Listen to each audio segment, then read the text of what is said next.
رات خاموش تھی مگر یہ وہ خاموشی نہیں تھی جو سب کو سکون دیتی ہے۔ یہ وہ خاموشی تھی جو انسان کے اندر چھپے ہوئے خوف کو جگا دیتی ہے۔ وہ خاموشی جس میں روح سے آنسو نکلتے ہیں، دل سے آہیں اور ذہن سے سوال۔ شہر کی فضا میں ایک عجیب سی بے چینی تیر رہی تھی۔ کوئی کہہ نہیں سکتا تھا کہ یہ بے چینی کس کی ہے، مگر یہ کسی ایک کی نہیں، 5 دلوں کی تھی، 5 عورتوں کے دل جو اپنے اپنے انجام کی طرف بڑھ رہی ہیں۔ بسم اللہ الرحمن الرحیم۔ السلام علیکم ورحمۃ اللہ وبرکاتہ۔ الفاظ اسلام چینل میں آپ کو خوش آمدید۔ اسی طریقے کی خوبصورت اسلامک ویڈیوز کے لیے ہمارے چینل کو سبسکرائب کریں اور اپنے دوستوں کو شیئر کریں۔ سب سے پہلے زارا بارش ہونے والی تھی مگر اس کے دل کا موسم برسوں سے نہیں بدلا تھا۔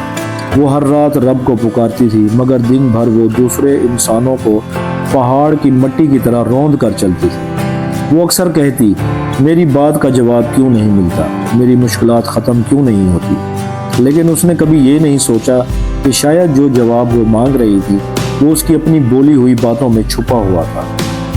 ان لفظوں میں جو اس نے کبھی غصے میں بولے تھے، ان جملوں میں جو اس نے کسی کو نیچا دکھانے کے لیے کہے تھے، ان تانوں میں جو کسی کے وجود پر تیر بن کر لگے تھے۔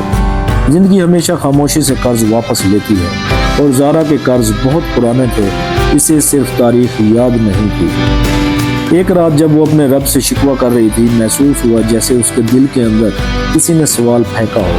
کبھی خود کو بھی دیکھا ہے، کبھی اپنے لہجے کو، کبھی اپنی نیت کو۔ زارا اس سوال سے کانپ گئی اور وہیں سے اس کی تبدیلی کا آغاز ہوا، مگر سفر ابھی بہت باقی تھا۔ دوسری طرف مریم، وہ خوبصورت تھی مگر اس کی خوبصورتی میں عجیب سی کرختی تھی۔ وہ ہنستی تھی مگر اس کی ہنسی کے پیچھے دوسروں کا درد چھپا ہوتا تھا۔ وہ جیتنے کے لیے کھیلتی تھی چاہے سامنے والا ٹوٹ جائے۔ وہ سمجھتی تھی کہ طاقت کی لباس سے نہیں، دل ٹوٹنے سے ملتی۔ ایک بار اس نے کہا تھا، میں کسی کو رونے پر مجبور کر سکتی ہوں، بس ایک جملے سے۔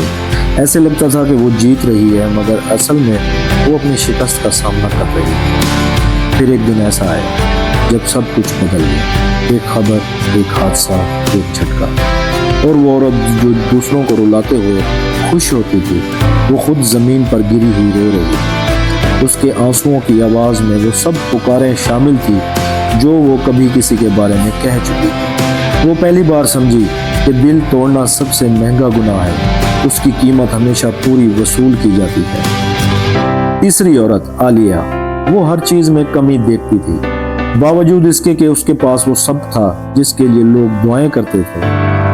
پھر بھی اس کی زبان سے ایک ہی جملہ نکلتا تھا، میرے ساتھ ہی ایسا کیوں ہوتا ہے، لوگ مجھ سے زیادہ خوش کیوں نہیں ہوتے، دنیا مجھے کچھ نہیں دیتی۔ اسے اندازہ نہیں تھا کہ دنیا سے پہلے انسان اپنے دل کو خالی کرتا ہے، اور اس کے دل میں شکر کا ایک قطرہ بھی نہیں تھا۔ شکر ایک روشنی ہے، اگر یہ دل میں نہ ہو تو سب کچھ روشن ہوتے ہوئے بھی اندھیرا لگتا ہے۔ پھر وہ دن آیا جب اس کی زندگی بدل گئی۔ ایک خبر نے اس کے ہلا کر رکھ دیا، اور تب سے اسے پتہ چلا کہ شکر نہ کرنے والوں کی نعمتیں بھی ان کے لیے بوجھ بن جاتی ہیں۔ وہ نعمتیں جو اس کے پاس تھیں وہ بھی اس کے ہاتھوں سے پھسلنے لگیں، اور اس نے پہلی بار سوچا، میں نے کبھی رب کا شکر ادا کیا تھا، واقعی دل سے یا نہیں۔ اس دن اس کے دل میں پہلی روشنی اتری۔ اب بات کرتے ہیں چوتھی عورت، سعدیہ کی۔ اس کی زندگی زبان کے گرد گھومتی تھی۔ کوئی کچھ کہہ دے تو وہ 3 کہانیاں مزید بنا دیتی۔ اسے لوگوں کے رازوں میں مزہ آتا تھا، اس کو کسی کی بات کو بدلنے میں مزہ آتا تھا، کسی کی کمزوری کو اچھالنا یہ اس کی روز کی عادت تھی۔ غیبت اسے اتنی معمولی لگتی تھی جیسے سانس لینا۔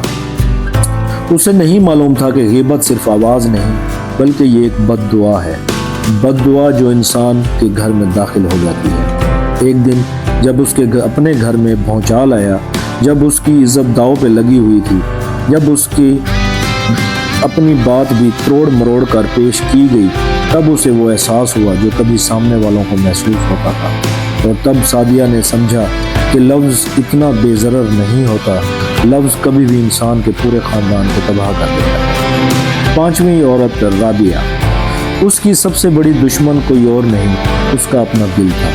وہ دوسروں کی خوشیاں دیکھ کر جلن محسوس کرتی تھی، کسی کی ترقی اسے دباتی تھی، کسی کا درجہ اسے چبھتا تھا، کسی کی شادمانی اسے تکلیف دیتی تھی۔ وہ کہتی تھی پتہ نہیں لوگ اتنے کیوں خوش ہیں، آخر ان کے نصیب میں ایسا کیا خاص ہے۔ وہ دوسروں کے نصیبوں پر انگلی اٹھاتی رہی، لیکن اسے یہ کبھی سمجھ نہیں آئی کہ انگلی جب دوسروں پر اٹھتی ہے تو انسان کے اپنے نصیب پر سایہ ضرور پڑتا ہے۔ حسد کی آگ دوسروں کو نہیں جلاتی، صرف جلانے والے کے دل کو راکھ کر دیتی ہے، اور رابعہ کا دل آہستہ آہستہ راکھ ہوتا گیا۔ پھر ایک دن اس کی زندگی مکمل طور پر ٹوٹ گئی، اور وہ ٹوٹی چیز انسان کے اندر کی سچائی کو سامنے لے آتی ہے۔ اس دن اس نے پہلی بار محسوس کیا کہ وہ خود اپنی دشمن رہی ہے، اس کے الفاظ بھی، اس کے خیالات بھی، اور اس کے احساسات بھی، سب اس کے راستے بند کر رہے تھے۔ پانچوں عورتیں اپنی اپنی بھول بھلیوں میں بھٹکتی رہیں، پانچوں نے اپنے ہاتھوں سے اپنے راستے برباد کیے ہوئے تھے، پانچوں نے اپنے فیصلوں سے اپنی قسمت بدل ڈالی، اور پھر ایک رات سب کچھ رک گیا۔ وہ رات جب پانچوں ایک ہی جملہ کہہ رہی تھیں، یا اللہ ہم ٹوٹ گئی ہیں، ہمیں دوبارہ بنا دے۔ اس رات ان کی آنکھوں سے آنسو نہیں، اعتراف گرا تھا، ان کے دل میں خوف نہیں، آگاہی تھی، اور ان کے ذہن میں تلخی نہیں، امید تھی، اور ان کے روح میں سوال نہیں، جواب تھا، اور رب نے انہیں وہ دیا جس کا وعدہ کیا تھا۔ میں توبہ کرنے والوں کو پسند کرتا ہوں، میں معاف کرنے والوں کو پسند کرتا ہوں، اور میں ان کے دل بدل دیتا ہوں جو خود بدلنے کا ارادہ رکھتے ہیں۔ زارا کا دل نرم ہوا، اس نے الفاظ کی قدر کرنا سیکھ لی۔ مریم نے غرور چھوڑ دیا، اس نے پہلی بار کسی کو معاف کیا۔ عالیہ کے دل میں شکر نے گھر کر لیا، اور اس کا چہرہ روشنی سے بھر گیا۔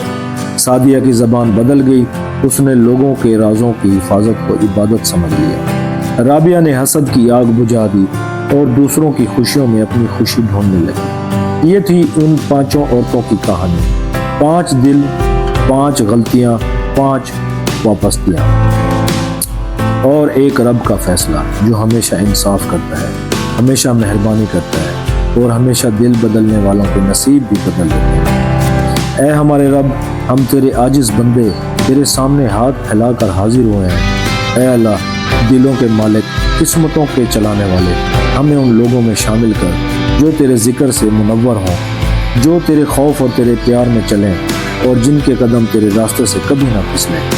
یا رب، ہمیں ان فتنوں سے محفوظ فرما جو ہمارے ایمان کو کمزور کرتے ہیں، ہمیں ان آفتوں سے بچا لے جو ہماری روحوں کو زخمی کرتی ہے، ہمارے دلوں کو ان گناہوں کے بوجھ سے پاک فرما جن سے ہم خود بھی بے خبر ہوتے ہیں۔ اے اللہ، اپنے قرآن کو ہمارے دلوں کا نور بنا دے، ہمارے سینوں کی روشنی، ہمارے خوفوں کی دوا، ہمارے غموں کا مرہم، اور ہمارے راستے کی رہنمائی۔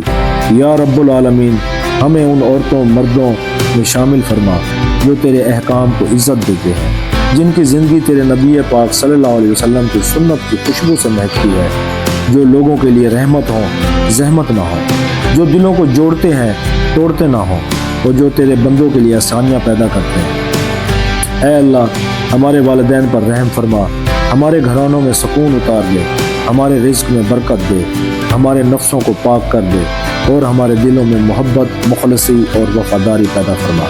یا اللہ، ہمارا انجام ایمان پر کر، ہمارا ہر قدم خیر کی طرف موڑ دے، ہمارے دلوں میں نور بھر دے، اور روز قیامت ہمیں اپنے محبوب کی شفاعت نصیب فرما۔